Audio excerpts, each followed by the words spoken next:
welcome. Whether you're new or returning, thanks for tuning in. On my channel, I mainly do cross stitch, diamond painting. I might do some crochet, punch needle, and what other craft I feel like doing. I am by no means an expert. I would say beginner novice. So if you're beginning your journey, let's do that together. If you're an expert, stay tuned. I'm sure there'll be lots of head wagging on your part and what the heck is that woman doing? And I'm always open for suggestions and comments. So let's get into it. Today we're going to do some cross stitch together. But first I want to show you some tools. So I got this. Honestly, I can't remember if it was... I can't remember, but it's I didn't use it for the longest time because I didn't like it, but it's pretty good. It's got a threader on one side, then a cutter on the other side. I've been using it quite a bit because it's bigger and you don't really misplace it so much. So yeah, that's that one. And then on one of my one day savings orders, they threw this in and I wasn't sure what it was. So I asked, and a couple people gave me suggestions, but what it is you cut a piece off and you wrap it around your finger. I tried it a few times and I did not like it. I left it. I went back to it. I actually like it a lot. With the other ones, the big plastic ones, your finger can sweat in it. You have to take it. I have to. I don't know about you, but I have to take it off every time I switch the threads. So I wasn't too keen on it. But this here, I love it. So I've been using that quite a bit. So yeah, that's pretty good. It doesn't need tape or anything. It just sticks to itself. So cut a piece off. I'm not going to do it today because it's distracting. Wrap it around your finger. And there you go. So that's that. So this is the one we're going to work on today. It's from Painting Fairy. It's called Butterfly Vase. It is a bit more difficult than some of my other ones. It's got back stitch, full stitches, half stitches, French knot. So yeah, so that's what I mean, it's really nice, I think, when it's done. So there we go. Well, let me show you the threads first. They're really pretty. The colors are really nice. Really nice threads. So yeah, so there's that. So let me show you what I got done, but I'm having the same issue that I have with all the Painting Fairy. Let me come back a bit because I got it mounted. So hang on while I move my camera. Sorry. Hang on. Okay, I'm going to turn it off, move my camera so you can see the whole thing because I can't move the frame. Okay, I'm back. I think that was much better to do it off camera than on. Is it not bright enough? Let's just see here. I think that's bright enough. Okay, so I'm going to show you how I do the loop stitch. So we're going to do the green X's here, and it's this yellow. So you just go from the top, and then I pull it through until it's almost, so you take the thread. Sorry, let me show you. So you take the thread, the piece of thread, and you fold it in half so that the one side has the loop on it. You see that? It's got the loop. So you do that. Hang on just 1 minute. Just going to make sure my camera doesn't come in out of focus. There we go. And you go from the top, bring it down until it's just almost sitting there like that. I know you can't really see the loop there. And then come up the other end. Oops, I just pulled it out. It's awkward doing it this way, but I will try again. Usually doesn't happen to me, but I think just being on camera and awkward position because it's so high on the I did it again. 3 times a charm, I guess. We're going to work towards the bottom after I loop this up. So then I'm going to leave a bigger loop this time. Then come up.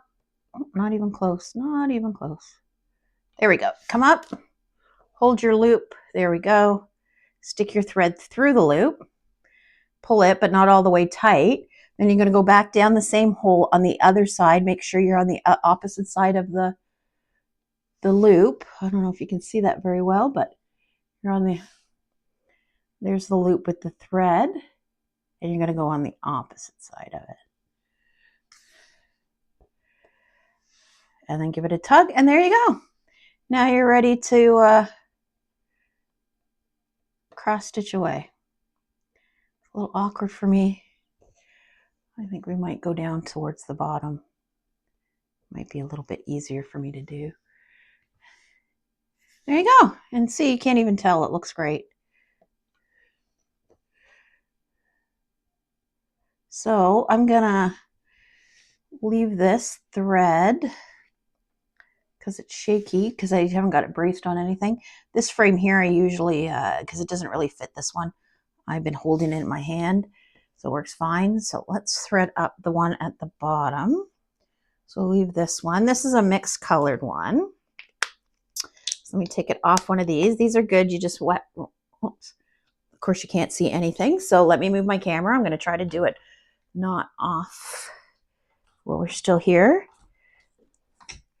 There we go. Sorry about that. There we go. So let me come out a bit.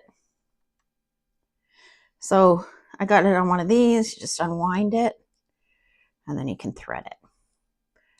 It's a pretty long thread. I didn't cut it. I left it long. And it's got the two different colors on it. So I don't know if you can see it very well, but there's two different colors on there. I'm just going to straighten it out a bit. And I'm going to thread my needle.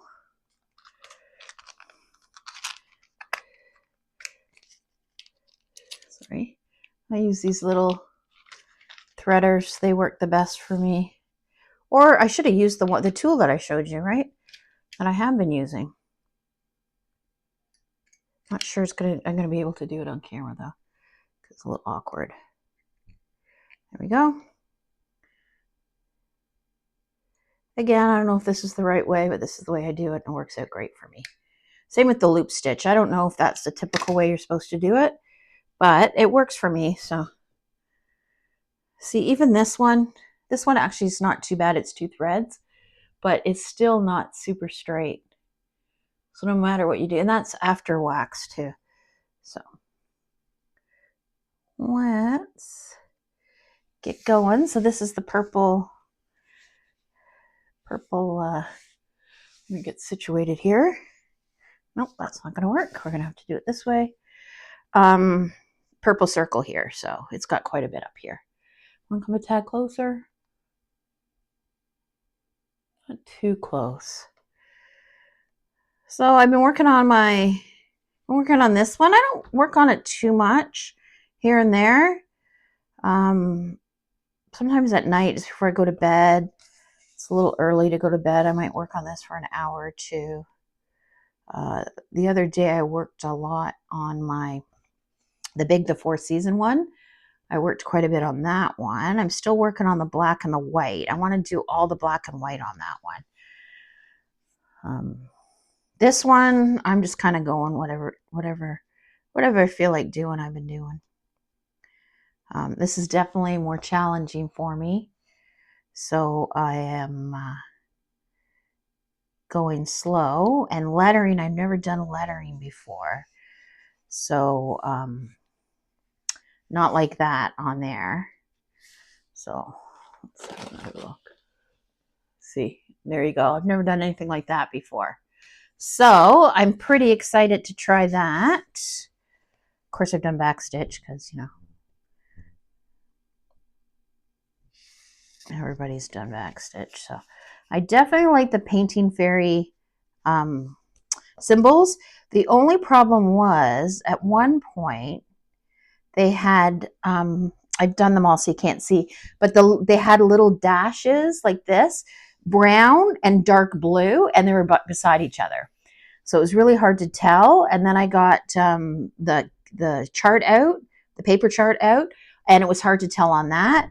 So then I had to take, and I had magnifier on it. I still couldn't, it was still hard to tell. So I had to put a light and a magnifier on it to figure it out. So that was a little bit frustrating. I didn't like that. But that was pretty much the only thing that was close. And I don't know why they put them right beside each other. But that was definitely time consuming for sure. So obviously when you do the 2 threads, I didn't cut them in half and then fold it. I just kept the 2 long strands and then just threaded it by holding it from the back. So this one's smaller, it doesn't matter. Just flipping it over back and forth is not that difficult. Do you want to come a bit closer? I don't want to go too close because then you see my hand. Maybe just a tad closer. So yeah, so getting lots of cross stitching, so which I hadn't done. I pulled out, if you watch any of my other videos, I pulled out my Beat It Christmas one. That is all confetti. Whoops, sorry, I hit my camera. Is all confetti. And looked at it, pulled the beads out, put it back. I do want to finish it before Christmas, but honestly, there's not much left, but it's just going to be so much dragging the thread or changing threads and changing beads and so I don't know. I will try. Maybe I'll do it between Christmas and New Year's. We don't have a lot of plans. My husband's got to work. All the kids are working Boxing Day. So maybe I'll pull it out on Boxing Day. We do have some plans between Christmas and New Year's. See some friends. See one of my sister-in-laws it's coming from Nova Scotia out to Ontario. So we're going to see her. But besides that, nothing really between Christmas and New Year's. So, well, I think we're seeing my sister-in-law there. I might see her before, but she's coming this week. So we'll see. So maybe then I'll pull that out because I'll be feeling festive after Christmas and finish that up. And I'm definitely not doing anything with it. Just going to finish it, wash it, and put it away. I still haven't seen anything to seal the beads so they don't fade on my other one. I'm not quite sure. I Googled it, but anyways. And then I want to kit up my other Beat It one. I got to find a frame. I might have to move some of my stuff around and stick it on a frame so I can do that. So, and right now I only have 2 cross stitches on the go. I've got this one, the big one. So I'm probably going to start another one. I just haven't decided what. I think I'm going to wait. I think if I start another one, then I'm never going to finish that beaded Christmas one. So that's my thing. When I finish that beaded Christmas one, then I'm going to start this one. So there you go. That's my cross stitch plan. As you can see, I'm not the fastest at cross stitch, but I do enjoy it. I am a little faster than I am here because, you know, you're on camera, it's harder to do. So the other day, so let's not talk cross stitch now. Let's just talk about the weather because, you know, I love talking about the weather here in Southern Ontario. Watching the news the other day, and where I live, we have had, since the last week in November to I think Friday, we have had 80 centimeters of snow. That is a lot. No place to put it. The plows were out during the night last night, pushing it away from the corners where the 2 streets meet.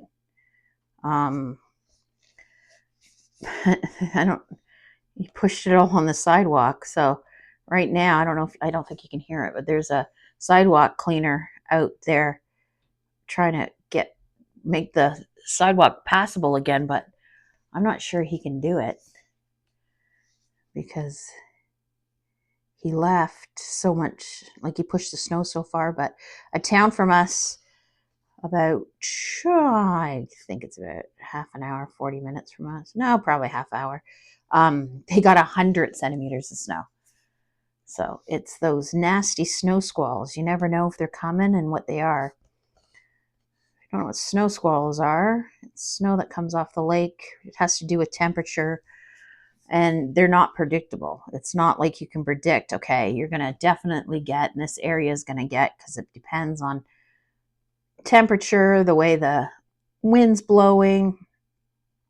So sometimes they can predict, 20 centimeters of snow squalls, but you're not going to get anything. or they'll say 10 centimeters and you get 30. And you could be completely clear, and then 2 roads down, you can't see. The other day I was across town and it was clear, it was sunny. I got my car oil changed on my car, came home, driving up the street. It was completely clear. By the time I got into my neighborhood, you couldn't even see across the street because the snow squalls were so bad. So, which makes it hard. Sorry, I can't see that one very well. Hang on. Sorry about that. I couldn't see very well. Which makes it really hard when you're driving. If you've been in Canada for a while, I'm sure it's like that everywhere. You know when they say snow squalls, you got to be careful, drive with caution. But you see these people just zooming up the street. And a couple of years ago when I was working, I had to drive through. I worked about 35 minutes from my house, but I had to drive through farmland to get there. I take a side road and go through the farms, which of course is like completely open, right? So it goes completely open, and then you get a little break and then completely open. So if you live here, you know when it's completely open and it's windy, the roads are going to be covered. So you slow down. But one year this guy was like that. So it's completely sunny, and then you're driving and the road's fine, and then all of a sudden there's not even tracks on the snow because it's blowing so bad. And then this guy honked at me. I was going maybe 15 below the speed limit. Honks at me, passes the car in front of me, honks at him, go up the road a couple of minutes, and there he is in the ditch, right where it changed from clear to snow. He was fine. The car had already stopped. He was out of the car. But he went in the ditch, and I'm sure it's because, all of a sudden you're in the snow, you're speeding, then you realize there's snow, you slam on your brakes, and if you haven't taken defensive driving for snow, first thing you do is not slam on your brakes. So anyways, lesson learned. My kids all know how to drive in the snow. My middle one doesn't like it, so a lot of times she needs to go someplace, she'll ask my husband or I to take her, or she'll take an Uber. My husband and I are both fine driving in the winter. I've lived here all my life, so. And when I was a kid, my dad made sure I knew how to winter drive, knew how to change a tire, check my oil. So, yeah. So right now it's Sunday afternoon. It is sunny out, but they still say snow squalls, but it is super cold out. Like last time I looked, I think it was minus 13. So I have been wrapping a little bit of presents. I decided to take a break and do this for a bit. I'm not going to believe what movie I was watching. I don't know. It came up on Netflix that was leaving Netflix January 1st. So I decided to watch it. So it was Jaws. Oh my gosh, that's a classic. I love that movie. I was going to watch Christmas Vacation. I will watch it when I'm done this and go back up. But you got to love Jaws. It's classic. I love that movie. So I watched that when it was over. Then I came down here.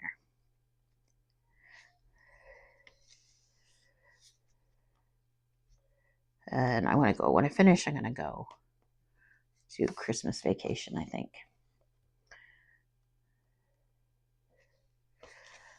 Got lots of cross-stitch projects. I'm just not sure. I placed a little order off Temu. I wanted some little projects, and I wanted another kit to kit up a diamond painting. And I thought, oh, I'm not going to get it till like the new year.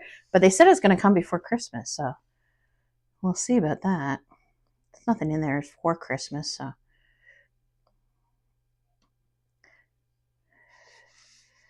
And I placed a 1-day savings order. But that will definitely not come before Christmas. I'm going to say mid-January probably. Yeah, I'm going to say mid-January. So this week, got a few plans. Dog's getting groomed. Meet a friend. I made that Christmas crack, and it is gone. My My older daughter was in Toronto. She goes to Toronto. She loves Toronto. She's probably going to move there in the spring. She lived there for a bit and then she moved back home after COVID. Actually, I think it was during COVID. But she's got friends down there. So anyway, she was down there, so she didn't get any Christmas crack. It literally lasted maybe a day and a half. So I'm going to make some more, but I'm not going to make it till closer. I think the 21st. That way, look what I did. There we go. I think I'm going to make it the 21st so that we have some for Christmas. And that way she can get some. Shoot, my older one, she is an artist and she has a BA, but she wants to be a teacher. She wants to teach high school art. So she's got to go to teacher's college. So I think she's waiting to see where she gets accepted before she moves. Because if she gets accepted, she doesn't want to travel too far, which honestly, I don't blame her. So, okay, let's do, this has been about 18 minutes, right? 20 minutes. It's a little awkward for me to do it this way because I usually hold it on my lap, but I do like the look of these threads. I wish they would just lay like a Joy Sunday thread. Sometimes the Joy Sundays you have to put through wax too, but that usually flattens them out. But okay, let me come back up. Okay, I'm just going to leave that there. So let's zoom back out, have a look. So far, I think it's pretty nice. I'm going to take it off the clip and we can have a better look. I think it looks pretty good. So far, so good. There's lots of half stitches up here, which is hard to see because the green underneath it, it's white, but I think it's yellow. I think it's a mixed color actually. So, but yeah, so far so good. So I'm gonna finish my threads that I parked and wrap some Christmas presents and watch some movies. So whatever you're doing today, happy crafting, and I'll see you in the next video.